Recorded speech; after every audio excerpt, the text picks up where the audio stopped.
Right, hello, it's Friday the 14th of January. This is Scotland at 7 with me, Hugh Stewart, in the studio in Glasgow.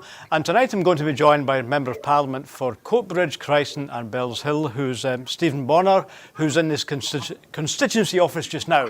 Right, good evening. Stephen, thanks for coming on the show tonight. Can you hear me loud and clear? I could hear you, Hugh. Good evening, and thanks very much for inviting me on. I'm looking forward to our discussion. Okay, thanks. So the first thing you've got to do is just listen, if you don't mind, Stephen, for a few minutes. I'm going to first of all read out the coronavirus numbers from today, and then I'm going to quickly go over the news headlines, and then Stephen and I will discuss some of the big stories. So to begin with, as of 2 p.m. today, there are 9,910 new cases, including cases identified either using the LFD test or a PCR test. There are 41 new reported deaths of people who have tested positive. The number of patients in Scotland who have died from complications caused by the coronavirus infection now stands at 10,038. This number only includes those who have died having received a positive test for the virus in the previous 28 days.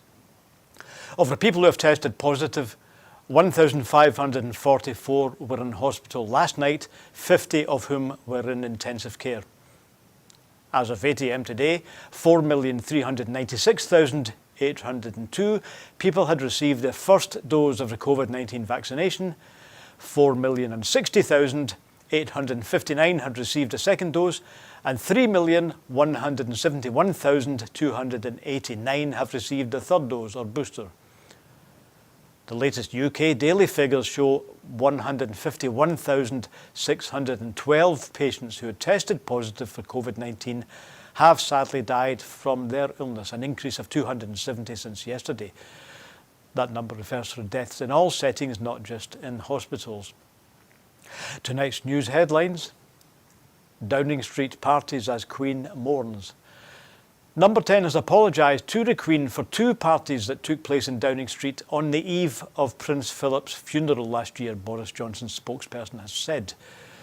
The Daily Telegraph reported that two separate leaving parties for a former Director of Communications, James Slack, and a government photographer were held on the 16th of April, with drinking continuing into the early hours. Confirming an apology had been issued to Buckingham Palace, the Prime Minister's spokesperson said, "It's deeply regrettable that this took place at a time of national mourning, and Number 10 has apologised to the Palace for that."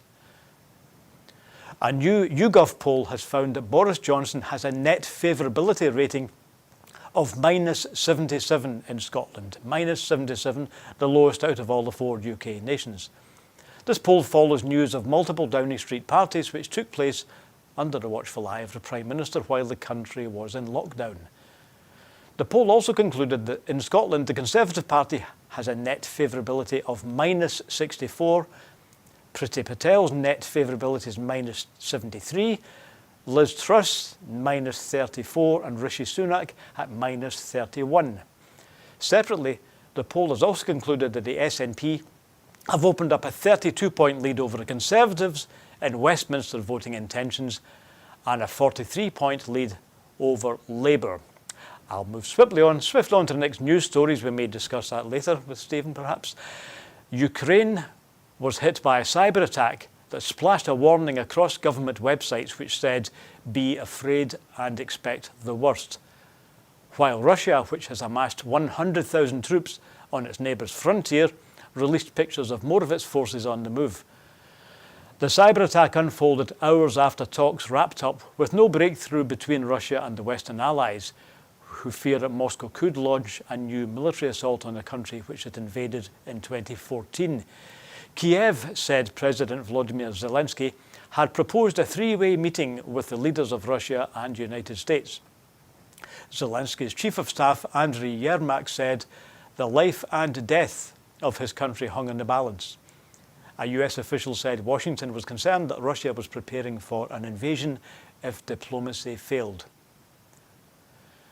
UK government in dispute with a VIP lane firm referred to by Michel Mon.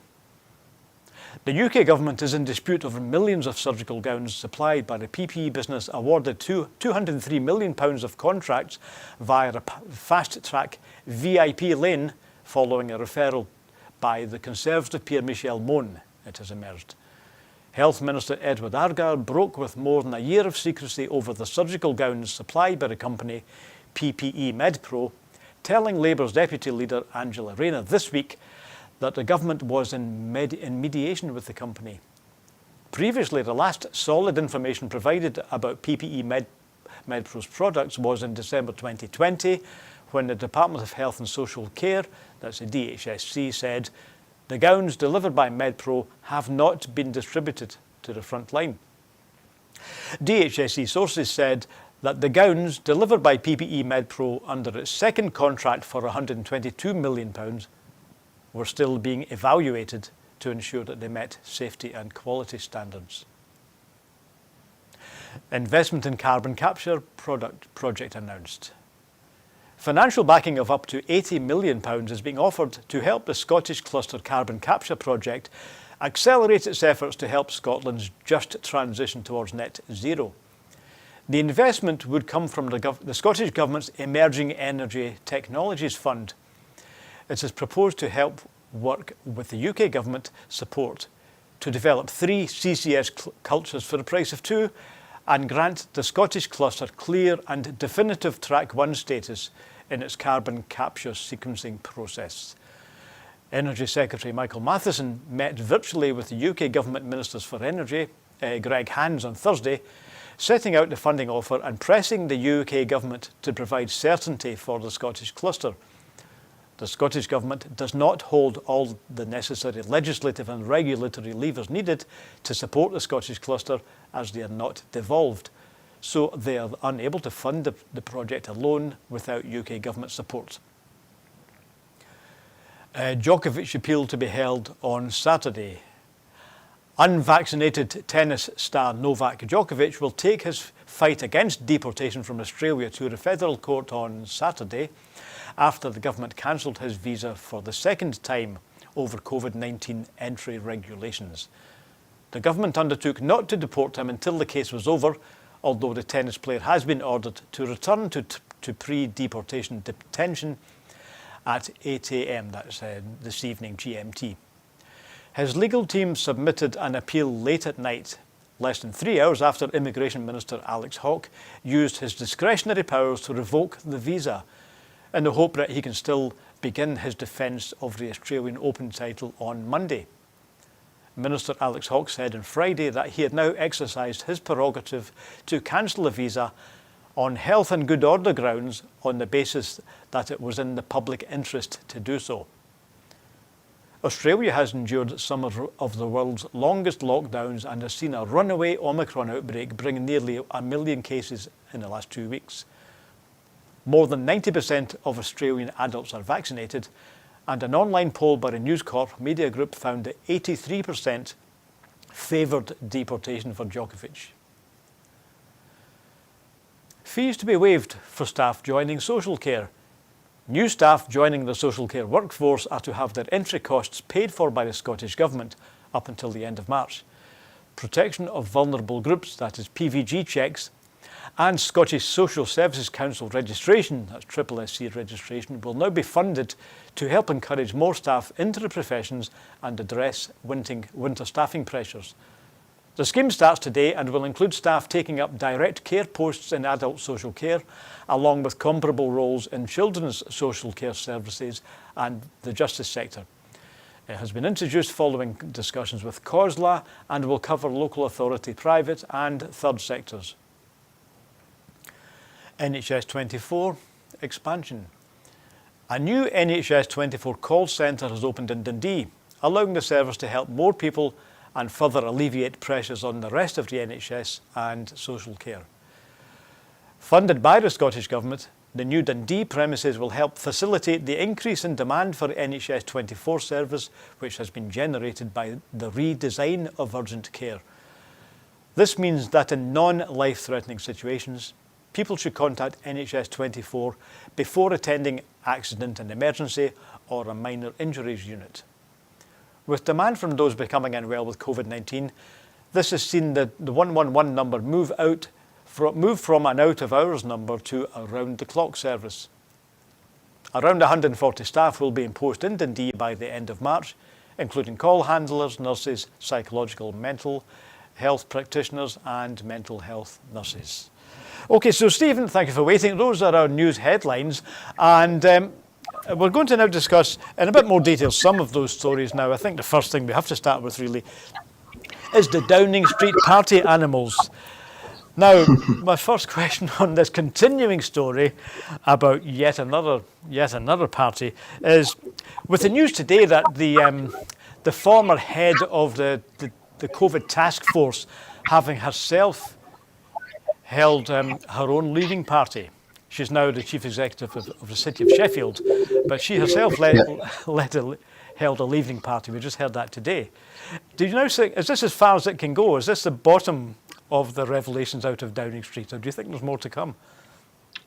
Well, Hugh, I don't necessarily think it is. Nothing would surprise me if there is more revelations to come. And as you said there, we seen today we have now people who were involved in the COVID task force, the fight against COVID, were organising their own leaving parties. Now, if you're gathering people together with alcohol and food, and you're making speeches and thanking them for it as you depart, then, you know, that is a leaving party. That is indeed a party, and that has been handled by somebody within the COVID task force.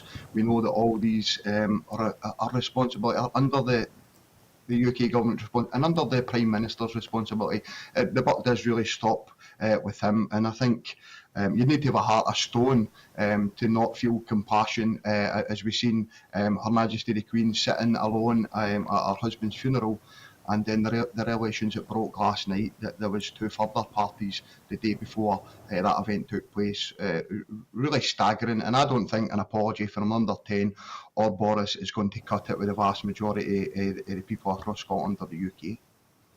Yeah, you mentioned, of course, the Prime Minister's apology. Was that an apology? You were there, of course, in the House of Commons the other day, weren't you? Now, did the Prime Minister actually say, yes, I made a mistake, I am sorry? I don't remember him actually saying those words, did he?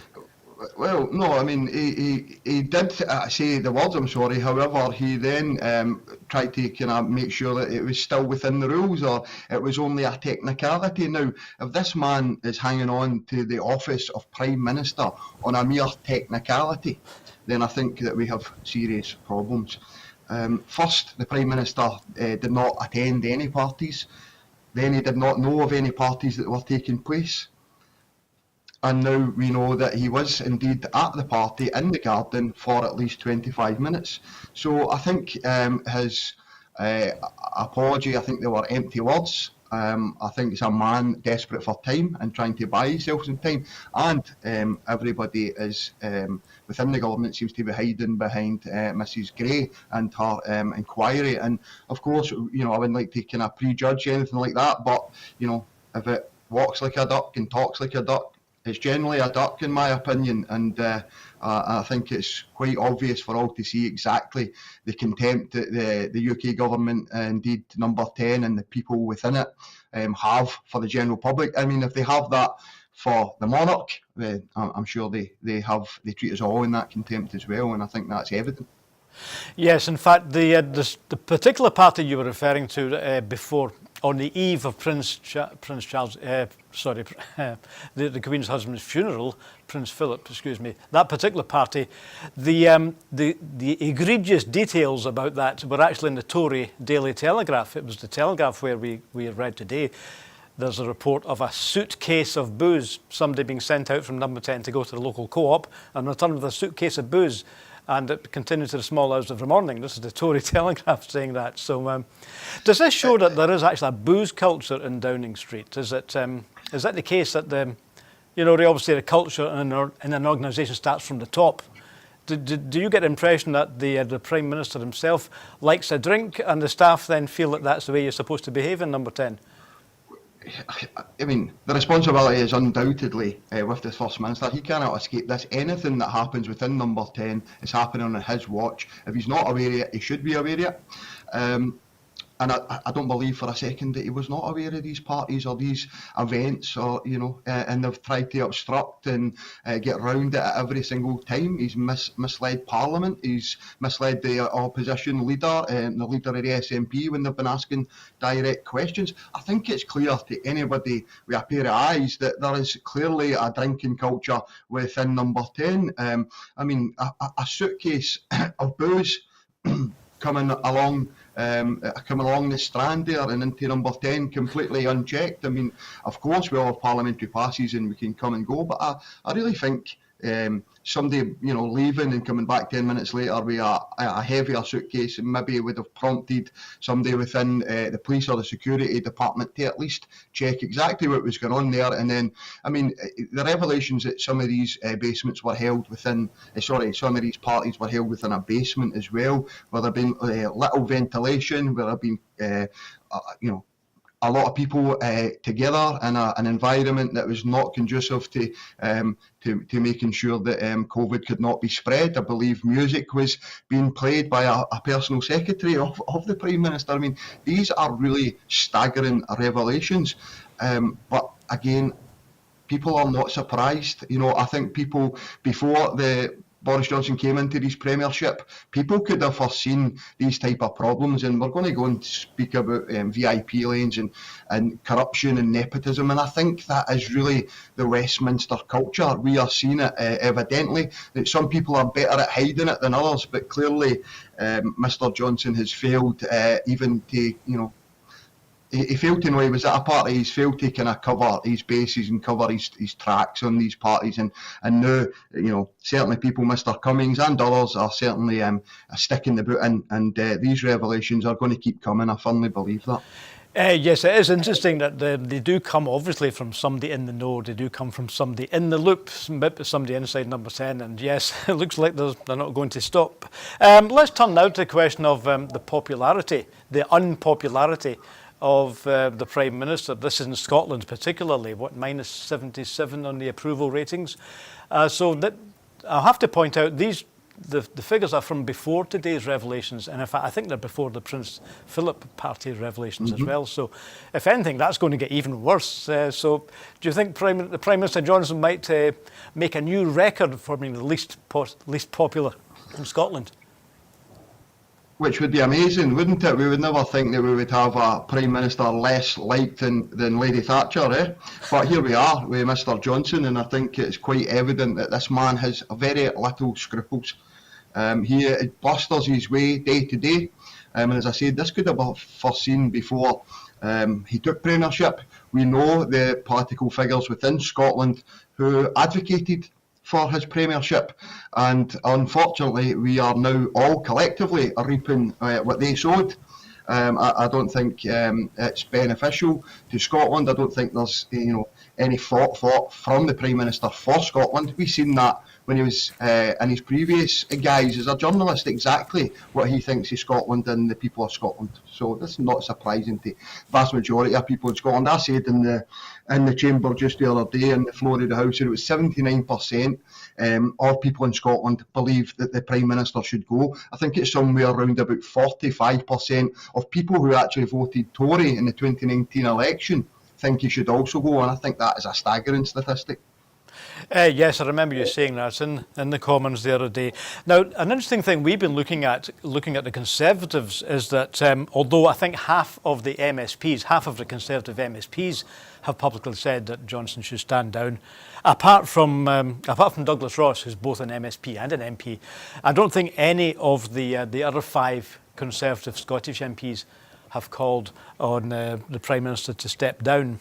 Incidentally, on this topic, we are of course wondering whether the Conservative backbenchers will take up Ian Blackford's challenge and call on him to go. So that requires, I think, about another 51 or 52 of them to write a letter.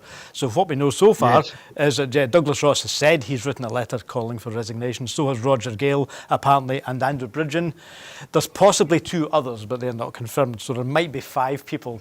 I don't want to talk about gossip, but do you think, is there any idea that this small number might grow into a larger number over the the next couple of weeks? Well, I think if we look at this perspective in the Scottish Parliament, first of all, and credit to the 31 Conservative MPs in there who have stood behind their leader, so to speak, and have come out. I don't know a lot of them personally, but I know how much the union means to some of them, and they must see that, you know, this is a complete slap in the face for the defenders of the union in Scotland. You know, when the kind of Tories of Westminster slapped down an elected MP, an elected MSP, and the leader of the Scottish Tories in such a manner. I mean, I think we all felt what Kirsty Walk said in Newsnight when she let that exclamation of "woofed" out. That's exactly how I felt. I could not believe that he had been slapped down in such a disregard. And I've got my comments about Mr. Ross, and you know, as a politician and his previous guise as an assistant referee. But what I will say is this, you know, he stuck to his guns. He said that the Prime Minister, if he came out, he should be at a party, then he should fall on his sword. And then, you know, fair play to him, because he came out and he called for him to go. And that, I respect Douglas Ross for that. Douglas Ross is not a lightweight in Scottish political terms, and if he is, I think what you're actually doing there is you're desecrating the Scottish Parliament as well, and the Scottish electorate. And you know, and to touch upon your question in relation to the Scottish MPs in particular, Mr. Jack, the Secretary of State for Scotland, is clearly more interested in his self-preservation than the preservation of Scotland or indeed the Union. Alistair, and it looks like the rest of the contingent of MPs at Westminster have not went behind their leader in their Scottish leader, and I'm sure that Douglas will be disappointed with that, but I would imagine it's ultimately self-preservation that's at play there. I had a look at the voting figures for 2019. In fact, Douglas Ross himself has a very wafer-thin majority of 513. Andrew Bowie only 843. Even Alistair Jack, the esteemed Alistair Jack, 1,805. Right? Those are all really marginal, aren't they? So on the figures we read out earlier on, none of them will win another Westminster election. Seats. Yeah, exactly. These are marginal seats, and they will be seats that we will be targeting. You know, I think we offer a clear alternative. I think since Brexit and since the impacts of Brexit, and of course a lot of that has been clouded by the pandemic for one reason or another, but Brexit, and we look at the energy prices that are going to be befalling households come April as well, when the tariff freeze ends. You know, real concern for people right across Scotland in every kind of facet of life, to be honest. You know, and I think there's really questions to be answered. People are sick, fed up, and I think the last 2 years of Boris's premiership and of the Tory backbenchers' inability to hold him to account and to keep him in line. To keep the man in line has been really staggering and really evident, and I think that the people of Scotland will make that known, and I hope as well they make it known in May 22 when we come to the local elections as well, because of course we have Conservatives sitting in North Lanarkshire as well, and you know, and they've got some serious questions to answer. Yes, so just before we move on to the next topic, then I suppose we really need to discuss the replacement for Boris Johnson now. Of course, we don't know whether he's going to tough it out, but there are obviously several things that could happen. He could wait for the Sue Gray's report. Perhaps that would be a time for him to go if that turns out to be bad for him, or he could hang on and see if things improve a bit. But well, first of all, what I'd really want to ask you is, for Scotland, does it make any difference who the English vote to be their Prime Minister? I don't think it does. I don't think it makes a big difference to Scotland. You know, Boris Johnson has to go for the contempt that he's treated the great British public with and with the Scottish public. That's why he has to go. He's held the people in complete contempt, and he has to go for that alone during the pandemic when we were all supposed to be in this together. We clearly weren't. Some of us were more in it than others, and some of us were able to indulge in things that so many of us missed out on so much across our lives for 2 years. It won't matter who the next Conservative Prime Minister is. They won't have Scotland's interests at heart. They won't have Scotland. They won't have you know, they won't be wanting to work with the foreign nations and have a foreign nations approach. You know, we've seen that as well. Like the idea that there is a union here, or that some new Conservative MP is going to come in Scotland all of a sudden be the darling of Westminster and the darling a Tory party is ludicrous to suggest. I don't think it matters who it will come. They will come with their own problems.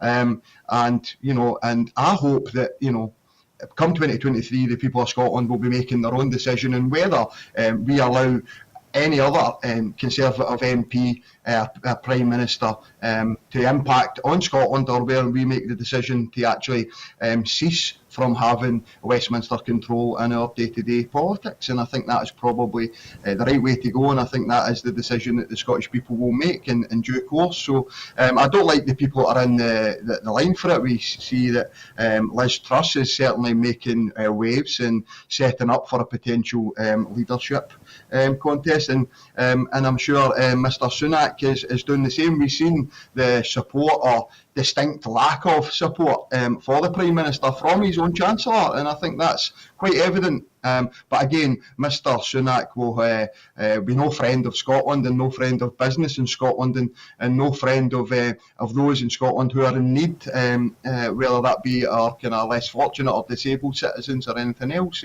The Conservative ideology does not work well in Scottish society. We know this.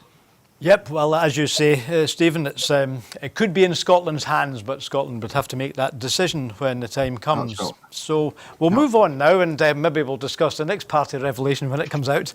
We're going to move on to the question of VIP contracts. Now, we're going back really over 2 years since the start of the pandemic, when the UK government started fast-tracking contracts to increase the supply of PPE. Remember, one of the big controversies at the start of the pandemic was a shortage of equipment, protective equipment. And there was a rush of firms offering to make it, including firms who had never made anything like that before.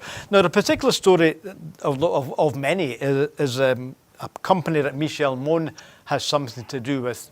So it looks like today that the 200 million or so that this company, MedPro, have received might not have been well spent. We don't really know for certain from what I read out earlier on in the press release, but it could be that none of their stuff is actually good enough to be used, but they've still been paid for it. Have you heard anything on this, on the suitability of the equipment? I have. I think it's scandalous, and we've also heard the same actually around about lateral flow tests as well, and some of the antigenic tests that were brought from China, when we had perfectly good companies within Scotland and the UK who could have supplied these PPE and indeed as well lateral flow tests that we are buying in the billions from China. I think we could have spent a lot of money in a better way, but the report, or the judgment coming for the High Court, was pretty damning for this UK government. I think what is required now will be a full public inquiry into exactly how these contracts were administered. Now, given that we were in a pandemic, things were against us, time was against us.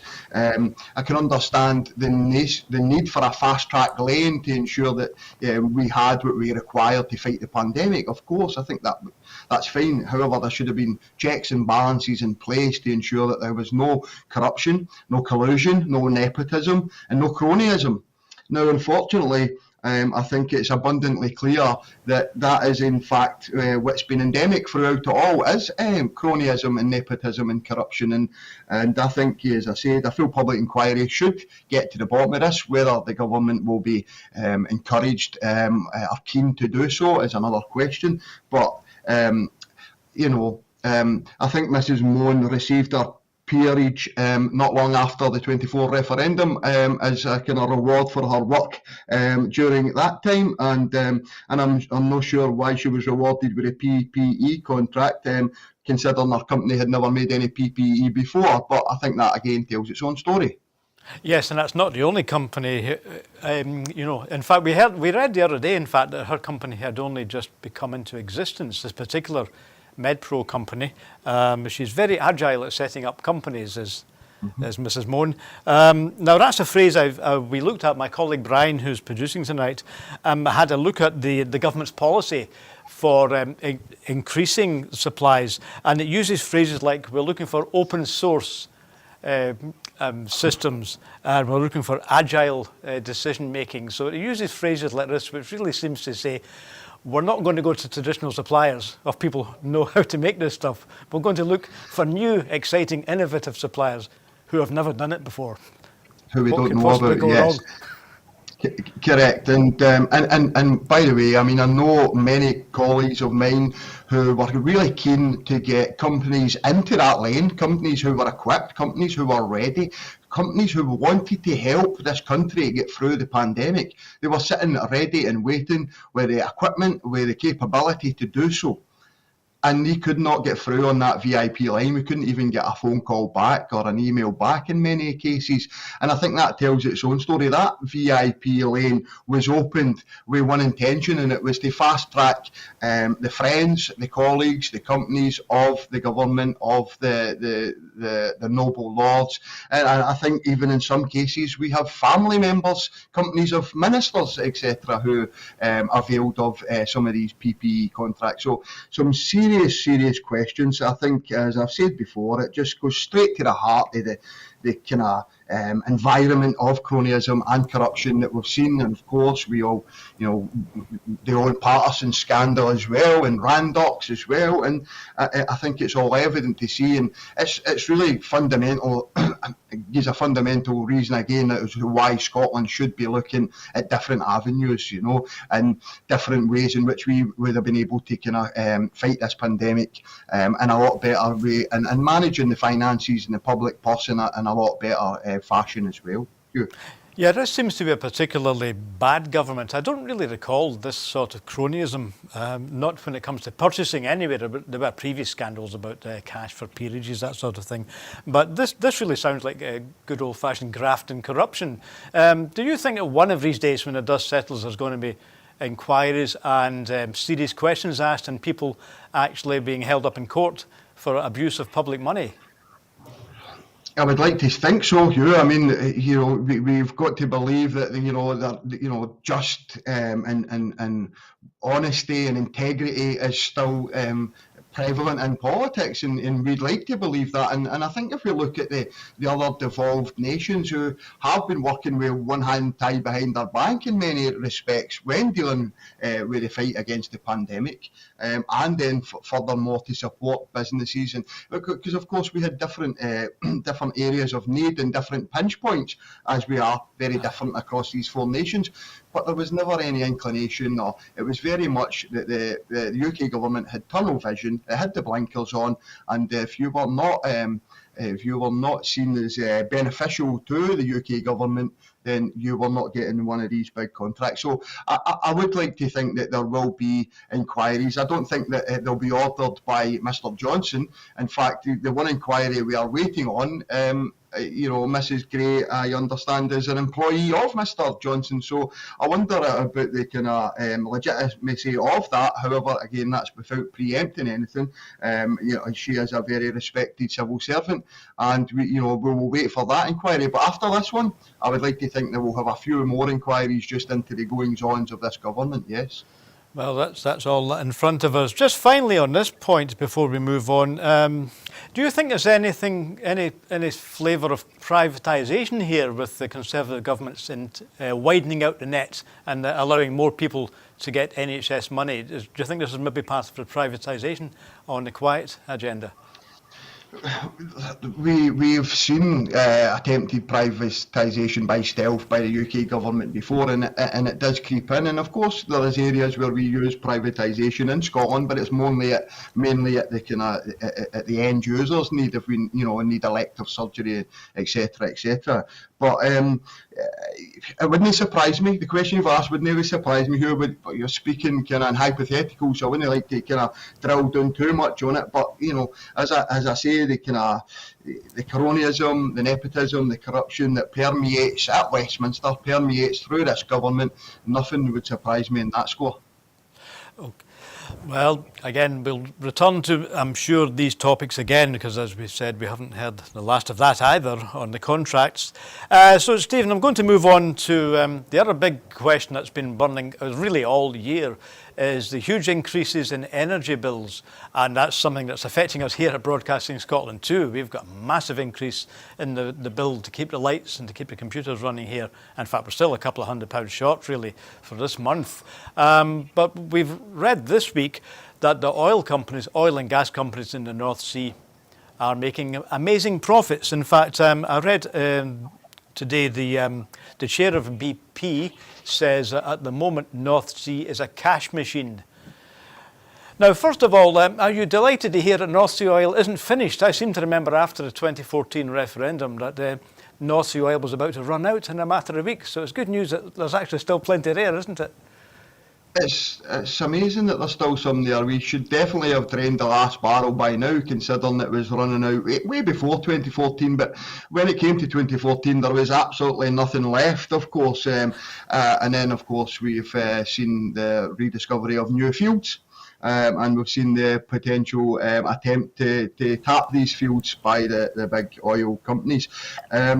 It doesn't surprise me that there's still oil in the North Sea. I think there's a vast amount of oil in the North Sea.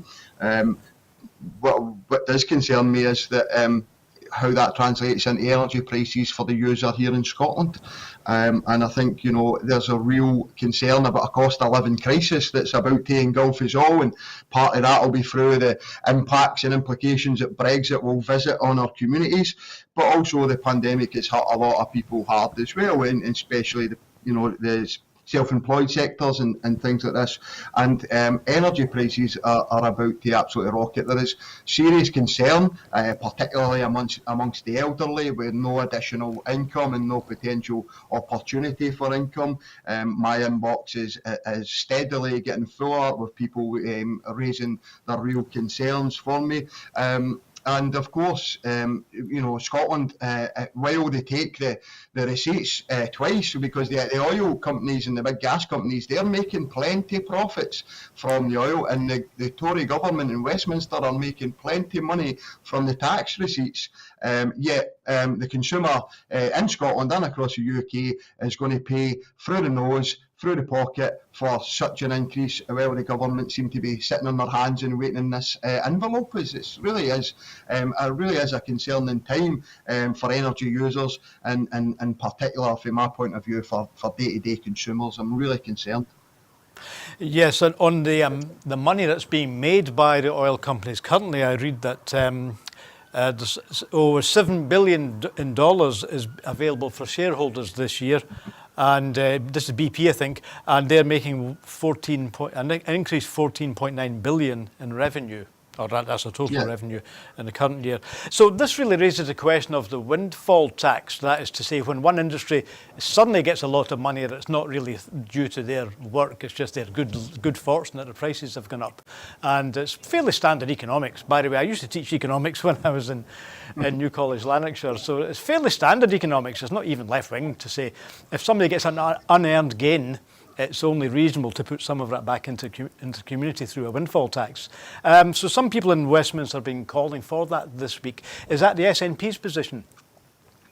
It's certainly something I would support. Personally speaking, I think the SNP's position is ultimately for a just transition, and actually, the situation in the North Sea, when I think it's something like £375 billion in the receipts that have come out of the North Sea, and the UK government has completely turned its back on us. And I'm speaking particularly about the projects in the North East that were overlooked for the two projects in the Red Walls area as well, and these would have helped Scotland, with a just transition, and would have, safeguarded 20,000 jobs, and but there is no appetite for the UK government to support Scotland and support our ambitions in this area. And I think that is a real cause for concern. In terms of the windfall tax, it's something that I could support. You're right, it's basic economics. If somebody has made a huge increase in profit when there's kind of no real basis for them to do so other than kind of the market fluctuation, then I would like to think that these big conglomerates and oil companies would indeed be looking to put something back, because I'll tell you what, they've taken a hell of a lot out and a hell of a lot out of Scotland without putting as much back. We look at kind of Aberdeen and the North East, and we look at other areas, of course, like Norway, and we see the differences, like no oil fund, no consideration from the UK government other than taking the money down south. And so it is something that I think that the oil companies should be looking at, and should be paying that wee bit back, because we are all in this together, aren't we, Hugh? Absolutely. So the other thing that the oil companies point out is that because of the increased activity, they're already paying a huge amount in VAT and other taxes. The oil lobby will say we've already given the UK government £3 billion. So whether we count that money or an additional tax, windfall tax, shouldn't we be using that money to reduce consumers' electricity bills? I'm sure everyone's bills, mine, I'm sure most of your constituents too, have more than doubled. And we read this week they're going to go up again in the spring. So can't the UK government already use the money it's got to bring people's bills down?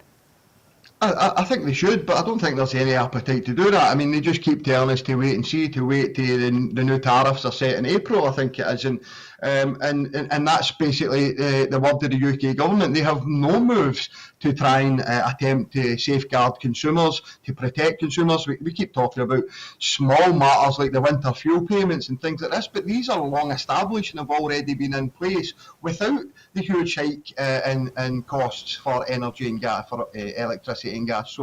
So yeah, I think the UK government should be doing more. I think they will be doing more, pushed to do more, and certainly the SNP contingent at Westminster will be doing everything we possibly can to safeguard our consumers and our constituents who are facing real problems. We've had problems in Scotland for quite considerable time about whether people, especially here in places like Lanarkshire, whether people have to eat or heat, as they say. Well, I mean, that question is about to be taken away from them, because they're not going to have the option of heat unless the government step forward and sort this, and that needs to come work together with the energy companies as well. But this does need to be sorted. If there's, this government can always find money when they need to, but, when the UK, when perhaps England needs it. So, of course, when we were needing further furlough money, or the devolved nations in the North of Ireland or Wales were needing further money, it wasn't coming from the Chancellor.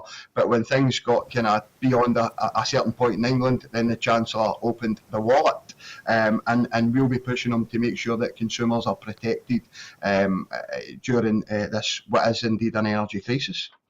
Yeah, prices are going up. So, I expect there will be more demands in Westminster, to help people out with bills. The other issue that's been in the papers quite a lot this week, in Scotland particularly, is the fact that Scotland creates energy. We are, in fact, an energy producer. And you mentioned earlier on a just transition.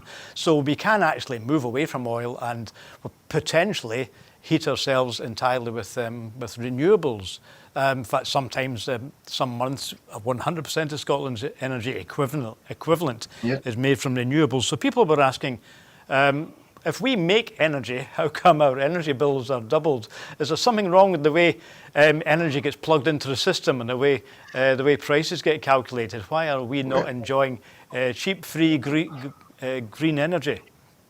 Well, it's a great point, Hugh. I mean, 25% of Europe's offshore wind capacity is right here in Scotland. But of course, the grid charges Scotland around about. Scotland charges us to put that energy onto the grid, and it makes actually wind farms in Scotland. We'll get the Whiteley's wind farm near me. It makes it 20% actually more expensive than other wind farms in other places in the UK. So we know that Scotland is unfairly penalised by grid charges and VAT charges on our energy, and that my colleague Alan Brown, MP, who is our spokesperson for climate and energy, has been fervent in raising these matters with the government. Scotland is completely ignored by Westminster, and the sky-high grid charges aren't just hampering our renewable energy ambitions as we seek that just transition.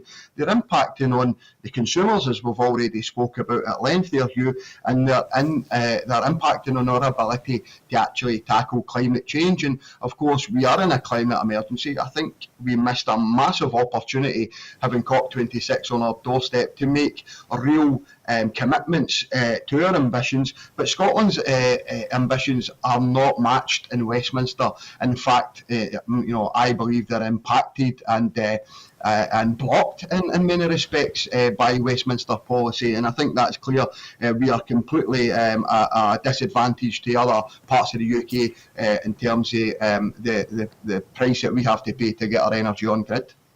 Yes, we did comment the other day, I forget what the figure is, but the Scottish generators have to pay something like 400 million in order to get into the energy network, whereas companies, producers in the south actually get subsidised. So it's actually a penalty. It's actually it's the opposite of a subsidy. There's a financial block to letting Scotland generate green electricity. So clearly, if Scotland was in charge of its own energy, we wouldn't be using such a bizarre pricing framework. Now, this leads me to what you might call the old against the new.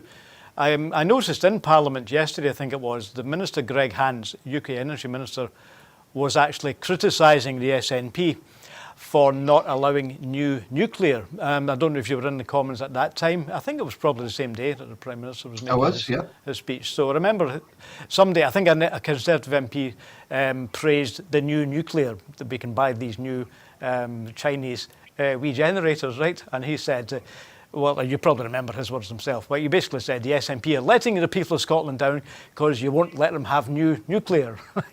I guess you saying that money actually should be spent on renewables or in evening up those imbalances you talked about. Absolutely. It's been a few years now since we declared a climate emergency, and we need to start acting like there is a climate emergency, and new nuclear and new oil and gas is not the correct way to go. Now, let me caveat that by saying a just transition is so important. I'm here in Lanarkshire, Hugh, and I've seen what can happen to communities when industry is decimated, and whether that be the pits that my granda was in or the steelworks that my father and my uncles were in. I've seen what decimation the industries can do, and it leaves kind of generations on the scrap heap, and it leaves industry on the scrap heap. And we've probably not even fully recovered from deindustrialisation in Lanarkshire. And I don't want to see that again. And I think the Acorn project would have safeguarded something like 20,000 jobs as we transitioned. I think that is the right way to go. It's a measured approach. Nuclear, like coal, is probably coming to the end of its cycle, if you like. And while there will always be a place for additional power sources, and but we want to get to net zero. That's our ambition. That's our target. And we, as parliamentarians, should be doing everything we possibly can to get there for the good of the planet, or otherwise. And that's why I think COP26 was a wasted opportunity for the UK. I think we could have went further and made bolder statements about our ambitions, and they failed to do that. So yeah, I mean, I hope that does answer your question. I think transition is important. Scotland is very unique in our capacity for wind, our capacity for wave power. We already produce enough power to power ourselves and export. We produce enough food, etc., to feed ourselves and export. We have all this potential and all this ambition that has not been matched by the UK government, and fundamentally the big levers that are there are retained at Westminster. And we look, I think Mr Matheson announced £80 million that we in the Scottish Government would like to put forward to enable the Acorn project to be brought on forward and put in. But the UK government are using it at political points and not in the best what's best for the UK and best for the climate and best for the climate emergency. They're using political means to favour projects in red wall areas that the Conservatives have never held before but now do. Of course, the real risk of losing, and they're trying to appease those MPs in that area and the new Conservative MPs. But Scotland's ambitions are clear. We are driven to achieving them, and I wish the UK government would get the hell out of the way and let us go on with it, to be honest. Yes, you did say actually that it's a UK government decision. Now, you mentioned Michael Matheson. He's hoping to get Greg Hands to agree to fast-tracking the Acorn project. Remember, Acorn, of course, in North East, is to use previous, really redundant oil equipment and also use that for a carbon capture scheme. Yep. And it's also part of the new policy of generating hydrogen, which is another vast area of potential energy that's hardly even been opened yet. So I wonder if the Michael Matheson's really got high hopes that Greg Hands is going to give well, let me just quote what he said. Scotland doesn't actually have all the necessary legislative and regulatory levers to support the Scottish cluster. So again, you've got the limits of devolution here. We want to go ahead with that. We want to move into that new energy and the transition. But Greg Hands has got to be on board. Do you think there's any chance that what he said yesterday was just for public show? And is there any chance he might actually agree, to keep the union together? Well, I mean, this is we have came with a great project. The capabilities there. It's ready-made to start that transition, and Acorn is a fantastic project. But it was completely overlooked, and it was overlooked for two lesser projects. Were less equipped or less ready and able to be equipped. So I really do hope that Mr. Hands will back the project. We've proven our ambition again, but the financial impact is as well.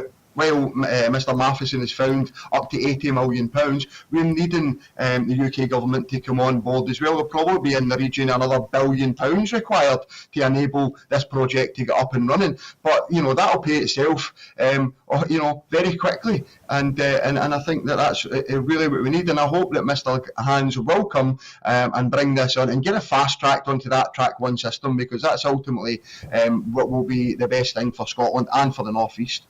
Yes, as you say, we have commented before. We will come back to the Acorn project because, there's a lot of exciting potential there, and we're intending to do a special on energy. So that's something coming up. We better move on.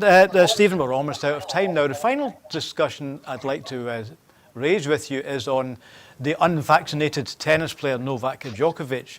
Now, from what we know now, probably right now in Australia, because it's already Saturday in Australia, a judge is trying to decide whether to overturn the government. So basically the government health minister, or one of the government ministers, has used his own powers. It's the immigration minister, Alex Hawke, has said, I'm not letting you in, right? So, or rather, I'm asking you to leave.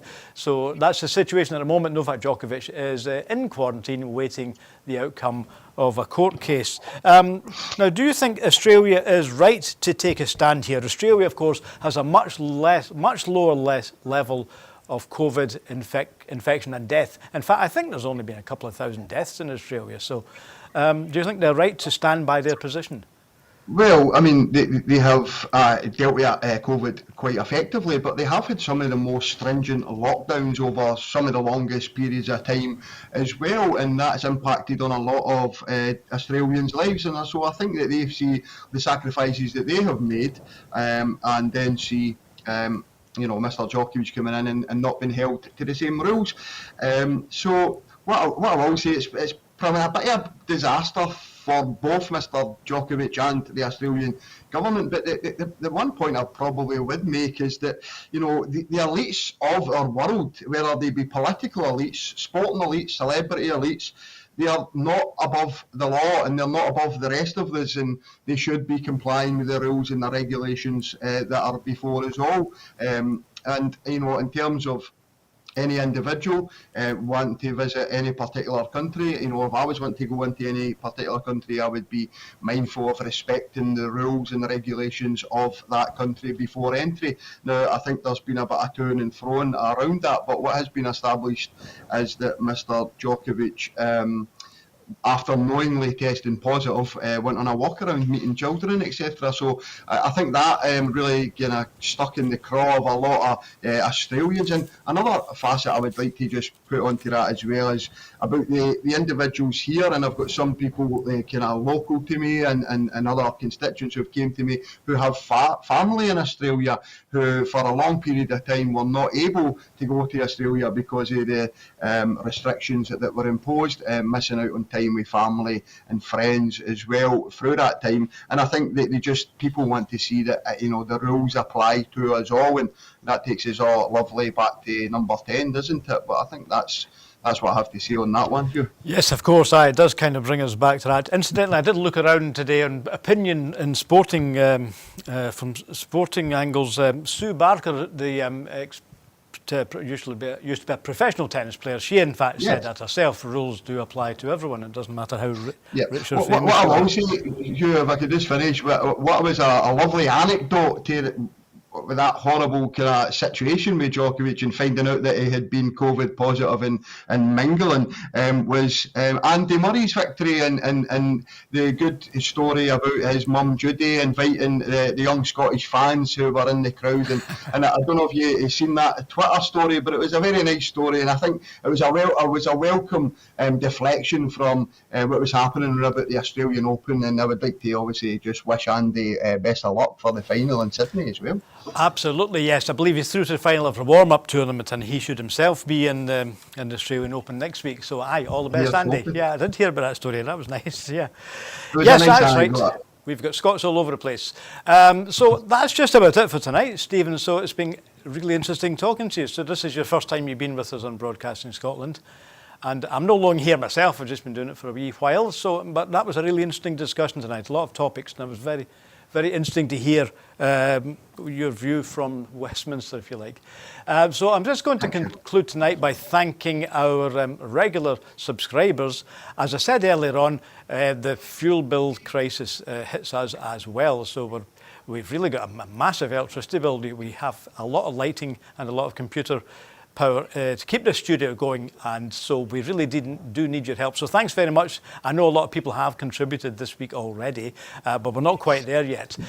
So if you want to subscribe, if you're not one of our subscribers, please look at the link, go onto our website, and you can become a subscriber, and there you're one of our team, starting at £5 a month. So again, I urge you, as I usually say, if you think there is a need for independent broadcasting from Scotland, from a Scottish point of view, then we need your help, because at the moment we don't receive any other funding except from our subscribers. But thanks a lot for being with us. And so finally, can I just thank again Stephen Bonnar for joining us from Bells Hill, and that was great. It's been a very interesting discussion tonight, Stephen. And so that's us for now. So Broadcasting Scotland will be back on Sunday lunchtime for full Scottish, and I'll see you next week. Okay, thanks for watching. Bye for now.